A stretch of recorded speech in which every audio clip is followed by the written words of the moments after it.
Viure des de l'essència, amb Glòria Montesell. Sigueu benvinguts al Viure des de l'essència. Iniciarem el programa d'avui amb una frase del doctor Bach que deia: la veritable curació prové des de dins, quan ens connectem amb la nostra pròpia essència i trobem la pau interior. Doncs sí, perquè avui ens endinsarem en el fascinant món de les flors de Bach, de la mà d'una gran persona i gran professional que ja fa molts anys que col·labora aquí amb nosaltres al programa. Probablement, quan digui el seu nom, molts de vosaltres el reconeixereu. Ell és Josep Guarch, terapeuta, humanista i astròleg, amb més de 48 anys d'experiència, i és formador de teràpia floral i essències florals dinamitzades homeopàticament, homeòpata diplomat, postgraduat i màster en homeopatia per l'Institut Homeopàtic de Catalunya, autor del llibre L'alquímia de la personalitat. Josep Guarch, benvingut al Viure des de l'essència. Moltes gràcies. Gràcies, Glòria. Encantat d'estar aquí de nou. Un plaer per nosaltres. Avui no estàs presencialment connectat des de Sant Feliu de Codines. Correcte, el meu lloc de residència. De residència. I on també et mimen, on te tens la família. Sí, exacte. Josep, les flors de Bach, tots n'hem sentit a parlar, però necessitem endinsar-nos més aquest món tan fascinant. Com varen començar els teus inicis en aquesta teràpia? Mira, en realitat tot parteix d'una necessitat creada de sobte en les meves visites com a astròleg, perquè jo estava fent visites de cartes astrals, li explicava a les persones les seves característiques de personalitat, el que jo entenia que els hi convenia rectificar, com podien orientar la seva vida. I moltes vegades les persones em deien sí, això em sembla molt bé, però mira, tinc molta por, no confio en mi, no sé quins són els meus talents, em fa basar de fer aquest pas, no? I jo pensava, ostres, que meravellós seria poder tenir alguna cosa per poder-li entregar a la persona i que l'ajudés a superar aquests obstacles, no? I precisament va ser a la meva primera conferència pública d'astrologia que se'm va apropar quan vaig acabar un psicòleg i em diu: mira, Josep, de la manera com tu parles de l'astrologia t'aniria bé associar-hi les flors de Bach. I jo, que sóc molt pim-pam, hi vaig posar ràpidament, vaig començar a comprar llibres i vaig començar a estudiar, a partir d'aquí vaig fer formació i ja va ser un no parar. Les flors de Bach, qui era el doctor Bach? Ens ubiques una miqueta per saber més del doctor? Mira, Bach va néixer el 24 de setembre de 1886 a Moseley, a Birmingham, Anglaterra, i per mi el fet més destacable és que era un home amb una compassió cap a les persones, més ben dit potser cap a tots els éssers vius i sobretot el seu sofriment. De tal manera que ja des de molt petit va mostrar la seva intenció cap a buscar alguna cosa amb la qual pogués ajudar en el patiment de les persones, no? Això és el que fa que ja de molt jovenet pren la decisió d'estudiar la carrera de metge. Es va formar com a metge, com a cirurgià i, de fet, va començar a treballar ja en un hospital com a metge, però ell insistia que potser aquest no era el camí d'allò que ell pretenia trobar, no? Perquè ell sentia que aquest remei que havia de trobar havia de provenir de la naturalesa, havia de ser sense efectes secundaris, accessible a tothom, no? I tal com es practicava aquell temps la medicina, ell no entenia que un tractament pogués generar més patiment encara del que ja tenia la persona, no? Això el porta a introduir-se en la bacteriologia. I de la bacteriologia passa a l'homeopatia. De fet, va ser tan bon homeòpata que hi havia qui el considerava com el segon Hahnemann. El doctor Hahnemann va ser el descobridor, el creador de l'homeopatia. Ell va treballar en l'Hospital Homeopàtic d'Anglaterra, un dels més prestigiosos, i en un moment determinat decideix abandonar-ho tot i anar-se'n a la terra dels seus ancestres, al país de Gal·les, a buscar el que ell entenia que havia de trobar. I aquí és on comença, no tenia molt clar ni què és el que anava a buscar, no? De fet, la seva secretària, la Nora Wicks, explica una anècdota molt curiosa, que en Bach va preparar 2 maletes, una plena de sabates velles, amb la idea de llançar-la, i l'altra amb tots els estris de laboratori, perquè en Bach havia treballat durant anys en la investigació de laboratori. Curiosament, quan arriba a Gales, descobreix que havia llançat la maleta on portava els estris de laboratori i s'havien portat la de les sabates velles. El curiós de tot és que els seus remeis precisament els va descobrir caminant molt i mai va fer servir cap utensili de laboratori. La vida és molt sàvia, i ens parla des d'aquestes causalitats. Sí, exacte. Les flors de Bach són extractes, no?, de plantes? Mira, són... Clar, en Bach buscava un element molt simple i el que ell es va trobar, que en un moment determinat ell patia tota una sèrie d'estats emocionals molt extrems, se n'anava al camp sense saber molt bé què passava o com resoldre-ho, es quedava fixat en una determinada planta, agafava un pètal de la flor, se'l posava a la llengua i automàticament aquell estat tan exagerat havia desaparegut. Per tant, ell comença a preparar les essències solaritzant aquestes flors. O sigui, ell el que feia era buscava plantes silvestres i amb aigua de manantial solaritzava l'aigua on quedava gravada tota la informació de la flor. Per tant, això és el que coneixem com a essència floral. Les essències florals que ens remouen, no?, remouen les nostres emocions alhora.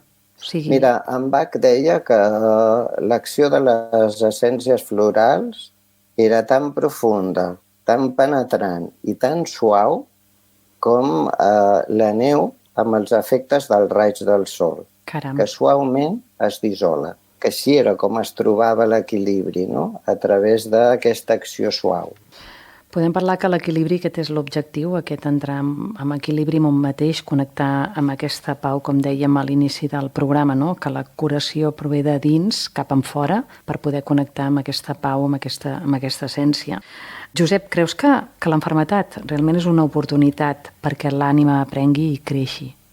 Mira, és una pregunta que gairebé necessitaria tot el programa per respondre, perquè té, al meu entendre, i a dia d'avui amb la meva experiència, té moltes respostes, no? En realitat, en Bach, ell deia que la malaltia es manifestava quan la nostra personalitat havia entrat en conflicte amb el propòsit de l'ànima per a aquesta vida. Per tant, ell entenia la malaltia com una forma de descobrir d'entrada m'estic equivocant, hi ha alguna cosa que no estic fent bé, i la malaltia, en Bach deia, t'indica què és el que has de rectificar i com ho has de fer. Per tant, tots els senyals que d'alguna manera la persona pateix és una indicació per recuperar aquest benestar. I que les flors de Bach ens poden ajudar, doncs, per exemple, si féssim un viatge per aquestes emocions, i, diguéssim, quan ens sentim tristos, quina flor ens recomanaries, Josep? Mira, per descomptat, et diria la genciana. Normalment aquesta emoció moltes vegades sorgeix quan un s'ha fixat una determinada expectativa a la vida i aquestes expectatives no es compleixen tal com un esperava, no? I això ens provoca una caiguda emocional, no? Aquesta caiguda emocional és la que ens recupera la genciana, ens ajuda a recuperar aquest equilibri, no? Quantes gotes hauríem de prendre? Com es porta a terme? Mira, el preparat que els terapeutes preparem per la persona que s'ha de prendre, normalment és un comptagotes de 60 centilitres i la persona es pren 4 gotetes i la freqüència depèn de l'estat o de la gravetat de la persona. De tota manera, el tema de les 4 gotetes de vegades és més un ritual que nosaltres fem que no necessàriament, no? I un pensa, i una gota no seria suficient, no? Probablement sí, perquè el que de fet sí s'ha verificat és que les flors no actuen per quantitat. O sigui, si tu et prenguessis de sobte tot el comptagotes, et faria exactament el mateix efecte que 4 gotetes. Sorprenent. Sí. en aquest aspecte. Per això no tenen cap risc de sobredosis. Seguirem amb els nostres estats emocionals, com ens poden ajudar les flors de Bach, però voldria primer parlar de les flors de Bach dinamitzades. Probablement moltes persones no han sentit a parlar d'aquest nom, flors de Bach sí, però dinamitzades, què vol dir? Bé, la dinamització és un procediment a través del qual es preparen els medicaments homeopàtics. Per tant, partim d'una determinada tintura. Antigament això els homeòpates ho feien a mà, i amb això, com aquell qui diu, es destrossaven el braç perquè era molta feina de preparació. Avui en dia ho fa una màquina, no? Una dinamització és un efecte, diríem, un procediment doble. Per una banda es va diluint la tintura amb successives dilucions i al mateix temps entre dilucions es succiona. La succió consisteix en donar cops molt forts en el flascó, que seria com si fessis una acció energitzant d'aquell líquid, no? No és sacsejar. En Hahnemann deia que una succió consistia en estirar el braç tan amunt com poguessis i fer-lo caure amb tota la força i tota la violència sobre les tapes de cuiro d'un llibre gruixut. Això seria una succió. I per cada dilució es fan 100 succions. O sigui, imagina com li quedava el braç al pobre homeòpata. Feia un bon exercici, eh? A través d'aquest procediment, d'aquestes dilucions, es fan el que es denomina les potenciacions homeopàtiques, no? Per això parlem d'una 3CH, d'una 4CH, d'una 200CH, etc. Llavors, les essències florals dinamitzades homeopàticament seria l'essència tal com en Bach la va preparar, portada en un laboratori homeopàtic i dinamitzada la potència que considerem oportuna, que pot ser una 30CH, una 200, una 1.000, una 10.000 o la potència que sigui. I això ho activa molt més el seu efecte? Clar, la història no seria del tot correcte dir que són més fortes, no? Perquè això de més fort, més fluix és molt relatiu, no? Jo et diria que jo que porto 20 anys utilitzant-les, a mi em permeten ser molt més resolutiu, amb menys temps, arribar a molta més profunditat i a sobre de vegades aconseguir efectes que l'essència, diríem, normal, perquè ens entenguem, no assoleix. Josep, estem en un moment molt convuls, darrerament, els darrers anys. És un no parar, anem molt ràpid, el pilot automàtic. Voldríem canviar i no sabem com fer-ho. D'entrada, quina flor ens recomanaries per aquest estat tan d'estrès que podem arribar a portar en el nostre dia a dia? Mira, precisament és una de les primeres flors que prepara en Bach, que és l'impatiens, que és la flor de la impaciència, no? És una planta precisament que és molt curiós, perquè creix molt ràpid i només que tu t'hi apropis i la toquis, les llavors surten disparades com si fossin bales. Caram. Per tant, aquesta essència floral t'aporta la calma, no? I que tu siguis capaç d'acceptar o d'adaptar-te als temps naturals de la vida sense anar tot el dia corrent. No? Si això ho traslladem als infants, no? Als joves o als adolescents que no estan atents, que no es poden concentrar, no sé què els hi passa als nens, perquè, clar, evidentment, tots som diferents, que aquest és un altre tema, però també podríem estar molta estona parlant. Però, bueno, com els podem ajudar? Els nostres fills que van a l'escola, que els hi costa estar sentats en un pupitre i diuen però què carai estic fent jo aquí si el que jo vull és aprendre des d'una altra dinàmica més holística. Quina flor de Bach podríem recomanar als pares? Bé, en els casos de nens inquiets que no poden estar atents a classe, d'entrada diria l'essència que ja t'havia explicat és la més important, precisament la impatiens, no? Perquè ajuda precisament a una acció relaxant, no? Per tant, baixa aquesta acceleració i aquesta inquietud, no? Però de vegades podem fer la diferenciació entre el nen inquiet, no? Que seria aquest que podem ajudar amb aquesta essència floral, l'impatiens, però també podem parlar amb aquell nen que es distreu en qualsevol cosa i que, per tant, li costa parar l'atenció, estar atent a classe, no? Allò que abans dèiem, no? Que papes mosques, no? Que veus una mosca que passa i ja t'has distret. Li fas una radiografia a la mosca. Exacte. En aquests casos, l'essència més important és el clematis. El clematis vitalva és una essència floral que treballa el fet d'estar ara i aquí. en plena concentració i en plena tensió. Quina meravella. I a sobre, a més, és curiós perquè t'afina la visió. O sigui que de vegades allò, la sensació que un està... Jo ho faig, de vegades allò que potser arribo al dematí tinc la sensació, ostres, que cansat que estic avui, no? I no foco. Allò que mires un paper i no veus bé. Em prenc 2 gotetes de clematis i automàticament veig amb tota claredat. Uau, no saps com ens agrada aquests consells que ens dones, aquests tips, perquè realment poder ser el seu propi mestre, per almenys per començar a endinsar-se i després anar de la mà de professionals, això és meravellós, Josep. Pensa que en Bach donava molta importància a aquest tema. O sigui, ell deia que per això va buscar essències o flors de plantes que no tinguessin toxicitat, perquè no hi hagués cap risc. Perquè ell diferenciava molt clarament el que seria prendre flors de seguir una teràpia floral. Llavors ell deia, de la mateixa manera que tu tens gana i te'n vas al camp i et talles un enciam, si tu tens por, te'n vas a prendre el mimulus. Quina lectura més interessant, Josep. Seguim perquè, per exemple, si tenim angoixa, què ens recomanaries? Bueno, hi ha diferents essències que ens poden ajudar aquí, però sobretot el suitxès, no? Que és un castanyer, és l'essència de l'angoixa profunda. Si per tant, el fet de quan la persona sembla que ha entrat en un pou fosc, no? Que jo sempre dic, en el pou fosc és on hi ha el tresor. Correcte, sí, sí. Passa que, clar, de fet, travessar-lo... moltes vegades s'ha denominat aquesta essència floral com l'essència de l'au fènix. Per tant, que té aquesta capacitat de fer-te renéixer de les pròpies cendres. No? Josep, l'insomni, hi ha moltes persones que pateixen insomni i clar, és que si no descansem tenim un problema. Mira, hi ha una essència floral d'un arbre que és molt important i, per exemple, amb els nens té un efecte meravellós. És un arbre que es diu trèmol.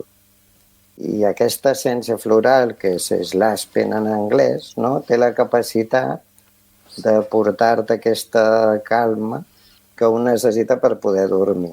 Amb els nens és meravellós. Jo m'he trobat a vegades mares que et venen angoixades perquè el seu fill no s'adorm.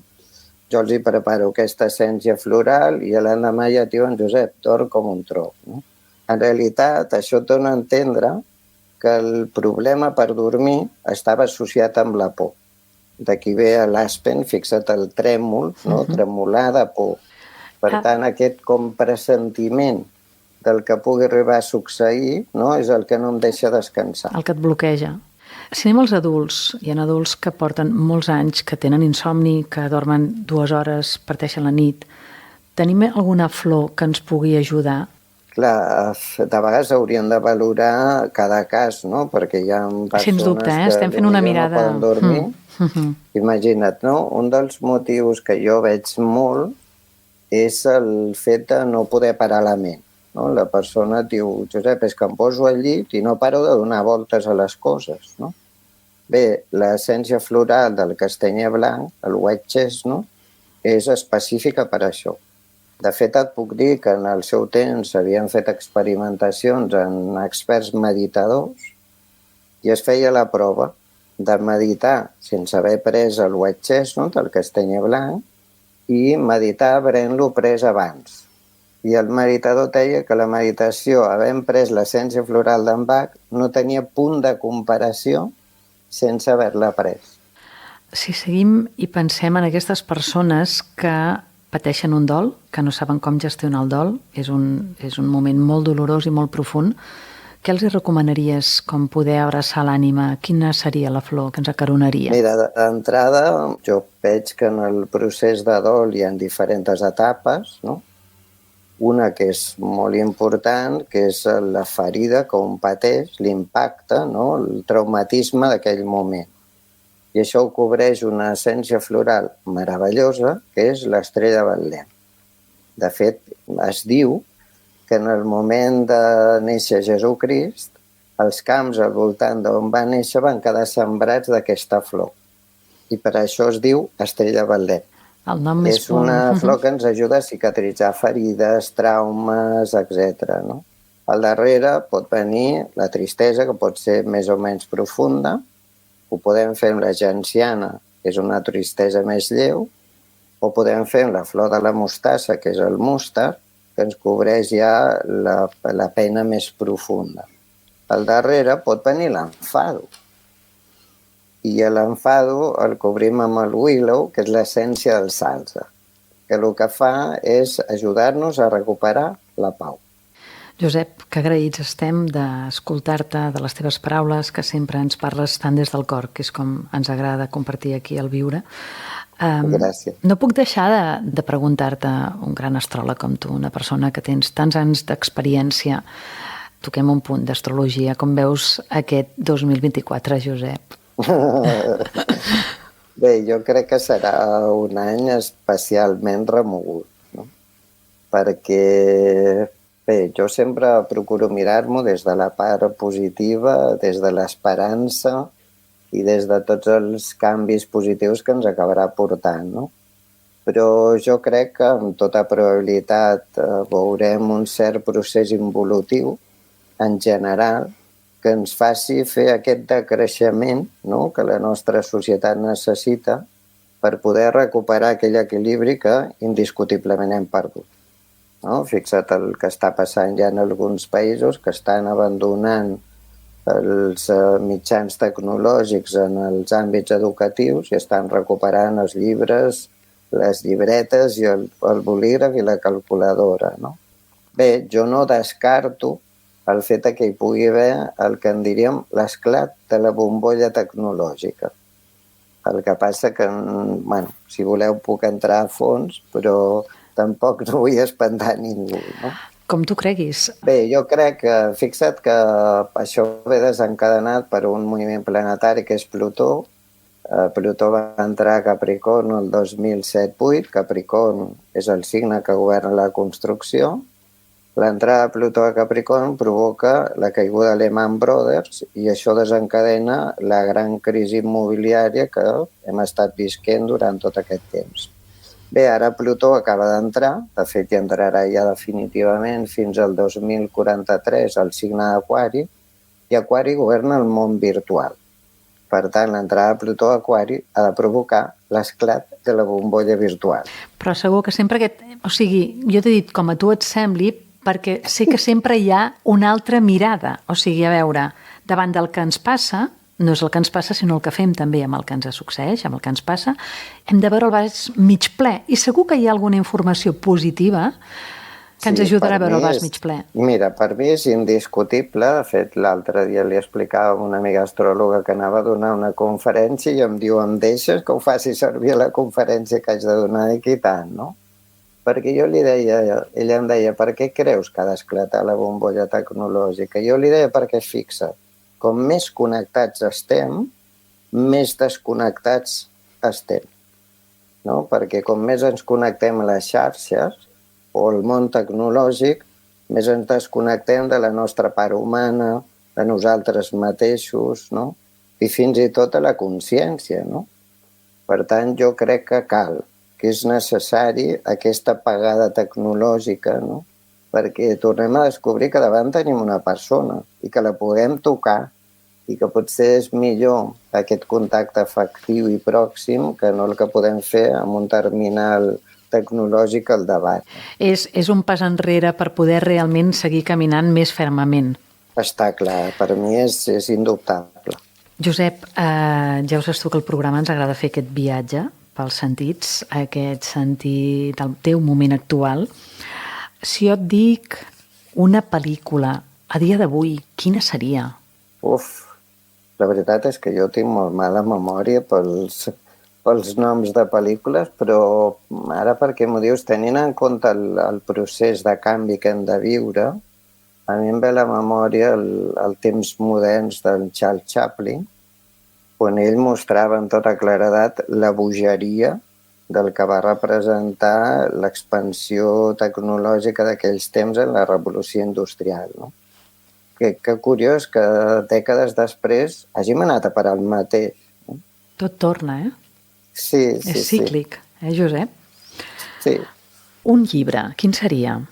A part del teu. Llibres Per mi mira, et diria El salto de Steve Taylor, que per mi és una obra meravellosa. Steve Taylor és un psicòleg que ha dedicat els últims anys a la investigació del despertar. És una investigació sobre el tema del despertar de la consciència.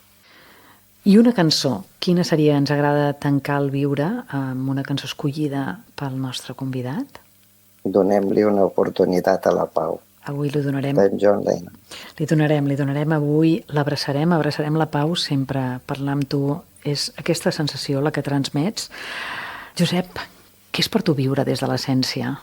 Bé, viure des de la plena consciència i en sintonia amb l'ànima que tots tenim a dintre nostra, no?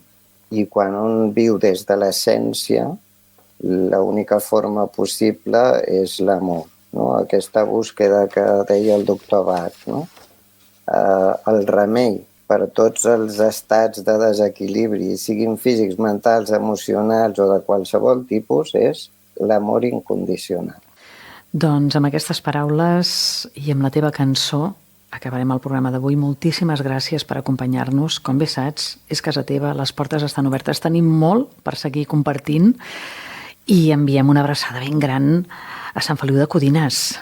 Moltíssimes gràcies. Un plaer d'estar aquí i podeu comptar amb mi per el que necessiteu. Gràcies. I a vosaltres, estimats oients, moltíssimes gràcies per ser-hi. M'agradarà també acabar el programa d'avui amb una frase del doctor Bach que diu: les flors són missatges de la natura, proporcionen sanació i equilibri en el nostre ser interior. Sigueu feliços. 1, 2, 3, 4.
Viure des de l'essència, amb Glòria Montesell.